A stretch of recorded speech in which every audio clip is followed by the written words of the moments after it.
Water flows through a horizontal tube as shown in the figure. The difference in the height between the water columns in the vertical tube is 5 centimetre. ये जो दोनों tube है उनमें 5 centimetre का difference दे रखा है। The area of the cross section at A and B are 6 and 3 centimetre square. A जो है हमारे पास पाइपलाइन जो है इसका एरिया A1 कितना दे रखा है 6 CGS यूनिट, और A2 जो है हमारे पास वेंचुरी मीटर जो है हमारे पास इसकी पाइपलाइन का वेंचुरी मीटर के पाइप का एरिया कितना दे रखा है 3 सेंटीमीटर स्क्वायर। तो आपसे पूछा the rate of liquid flow in CGS unit क्या होगी। क्लियर। तो बेस्ट तो इसमें सीधा सीधा वेंचुरी मीटर के रिजल्ट जो है अपन को स्टैंडर्ड काम में याद रखते भी हैं कि क्या होता है हमारे पास इस पाइपलाइन के अंदर आने वाली जो वेलोसिटी आती है वो आती है हमारे पास कितनी √2GH अपॉन में A1 square minus A2 square minus 1, ये आती है पाइपलाइन की वेलोसिटी। तो इस पूरे पाइपलाइन के अंदर लिक्विड के फ्लो होने की वेलोसिटी जो रेट है वो कितनी हो जाएगी A1 B1 हमारे पास रेस्पेक्टिव यूनिट्स में आ जाएगी। क्लियर है।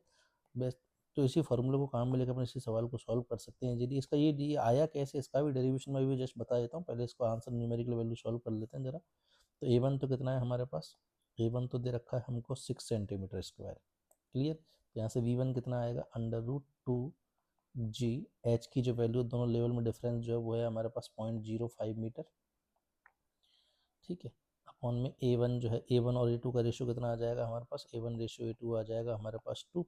तो यहाँ रखोगे तो 2 का स्क्वायर माइनस 1 तो ये बन जाएगा 3। तो यहाँ से V1 की वैल्यू तो हमारे पास कितनी आ गई, ये आ गई हमारे पास 1/√3 मीटर पर सेकेंड। ठीक है। हमको CGS में निकालना है आंसर, तो यहाँ V1 की वैल्यू रख देते हैं अपन 100/√3 सेंटीमीटर पर सेकेंड। तो वॉल्यूम फ्लो की रेट कितनी आ गई हमारे पास 200√3 सेंटीमीटर का क्यूब पर सेकंड। तो इस हिसाब से आंसर आ जाएगा फोर्थ ऑप्शन। ठीक है। अब ये आया कैसे है जरा वो समझते हैं कि ये हमारे पास फॉर्मूला आया कैसे है। What is venturi meter. तो वेंचुरी मीटर जो है हमारे पास ऐसा नहीं है कि कुछ बहुत खतरनाक सा इंस्ट्रूमेंट है। ये मान लो कोई एक पाइपलाइन है, ठीक है, कोई LPG की पाइपलाइन है या वाटर पाइपलाइन है। अब इसके अंदर कोई भी फ्लूइड जो है वो कितनी रफ्तार से फ्लो कर रहा है।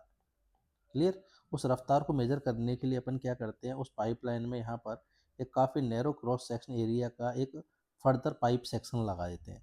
इसी पाइप सेक्शन को है ना हम वेंचुरी मीटर के नाम से जानते हैं। तो यूज क्या है इसका वेंचुरी मीटर का हमारे पास, यूज है इसका to measure the velocity of fluid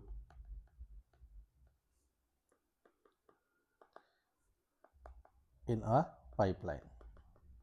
mainly इसको लिक्विड्स की या फिर लिक्विड फेज में और कोई मटेरियल्स हैं जैसे कोई गैसियस गैस जो है वो लिक्विड फेज में अगर फ्लो कर रही है, ठीक है, तो मेजोरिटी में इसको लिक्विड्स की वेलोसिटी के मेजर करने के लिए काम में लिया जाता है।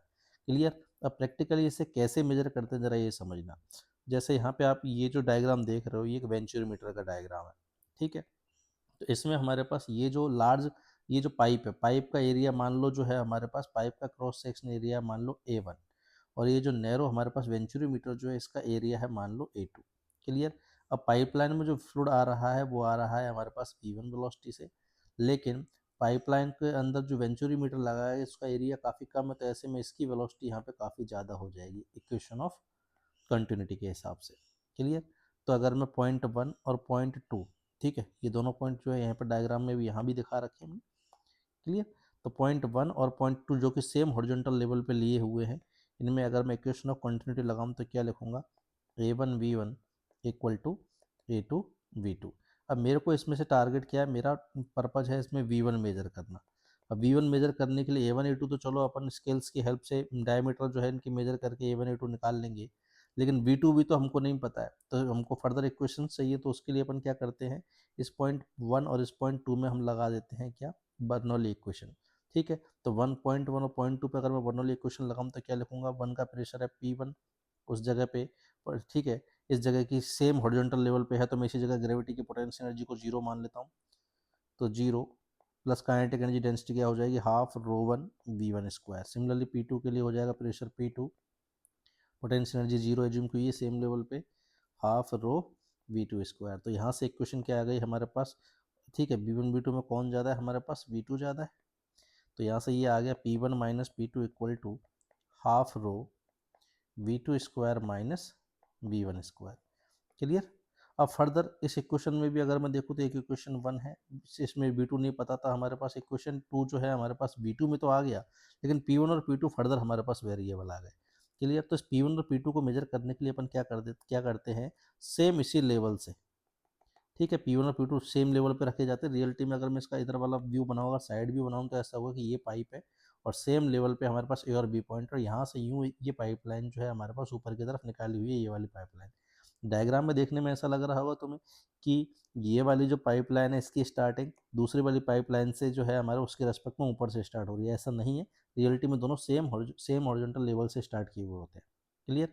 तो अपन क्या करते हैं कि अगर अपन क्या करते हैं कि यहाँ 1 वाले पॉइंट से ये जो हमने पाइपलाइन निकाली है, 1 वाले पॉइंट से ये जो पाइपलाइन हमने निकाली है इसकी हाइट मेजर करते हैं, क्योंकि इसमें फ्लूइड चढ़ता जाएगा, स्टैटिक हो जाएगा। क्लियर? तो जब इसमें स्टैटिक हो गया, मान लो किसी H1 हाइट तक लिक्विड चढ़ के इसमें राइज कर गया, तो P1 का प्रेशर इजीली आ जाएगा। यहाँ से कितना आ जाएगा, P नोट प्लस रो जी H1। क्लियर? यहाँ एटमोस्ट ओपन टू एटमोसफेयर होता है तो pressure P note. Clear? Similarly हमारे पास दूसरे वाले जो पॉइंट 2 जो है हमारे पास, इस पे जो हमारे पास हमने पाइप लगाया हुआ उसमें मान लो राइज आ गया H2 का और फ्लूइड स्टैटिक हो गया, तो P2 का जो प्रेशर कितना रहा होगा, P नोट प्लस रो जी H2 रहा होगा। ध्यान देना, इन पाइपलाइंस के अंदर जो है फ्लूइड हमारे पास स्टैटिक है, इसलिए यहाँ पे मैं स्टैटिक वाले रिलेशन लगा सकता हूँ। तो यहाँ से सीधा सीधा हमारे पास P1 माइनस P2 की वैल्यू कितनी आ गई, रो जी H1 माइनस H2, जहाँ H1 माइनस H2 जो है वो दोनों के दोनों इन लिम्स में वाटर लेवल का या फ्लूइड लेवल का डिफरेंस है हमारे पास, ये H है ये। क्लियर? तो क्या लिख देता हूँ मैं, P1 माइनस P2 की वैल्यू कितनी है, रो जी H, जहाँ H क्या है हमारे पास, इन दोनों साइड लिम्स में डिफरेंस है। क्लियर? तो फर्दर हमारे पास ये आ गई थर्ड इक्वेशन। तो थर्ड इक्वेशन से 1, 2 और 3 तीनों इक्वेशन को काम में लेके अपन इजीली V1 को कैलकुलेट कर सकते हैं। पहले तो क्या करें, इक्वेशन 2 और इक्वेशन 3 को जरा इक्वल करते हैं, क्योंकि दोनों ही P1 माइनस P2 की वैल्यू दे रहा है। तो half rho V2 minus V1 का स्क्वायर कितना आ गया, रो जी H के बराबर आ गया। तो half rho V2 minus V1 का स्क्वायर जो है वो किसके बराबर आ गया, रो जी H के बराबर। ठीक है, तो यहाँ से V2 square minus V1 square की वैल्यू आ गई 2GH। क्लियर? मेरे को कैलकुलेट करना है इसमें क्या, V1, तो फिर फर्दर यहाँ से हमारे पास इक्वेशन 1 से V2 की वैल्यू क्या रख सकता हूँ, A1 B1 बाई A2। तो A1 B1 बाई A2 का स्क्वायर माइनस V1 का स्क्वायर इक्वल टू 2GH। तो यहाँ से V1 का square A1 square by A2 square minus 1 equal to 2GH।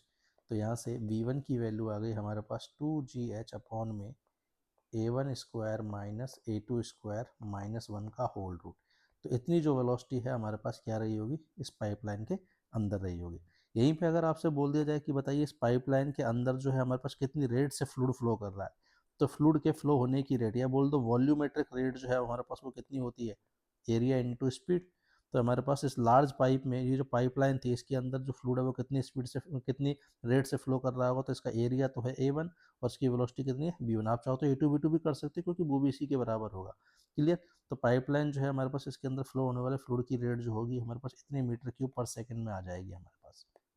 उम्मीद है आप सबको समझ में आ गया होगा वेंचुरीमीटर क्या है और क्या इसका यूज है।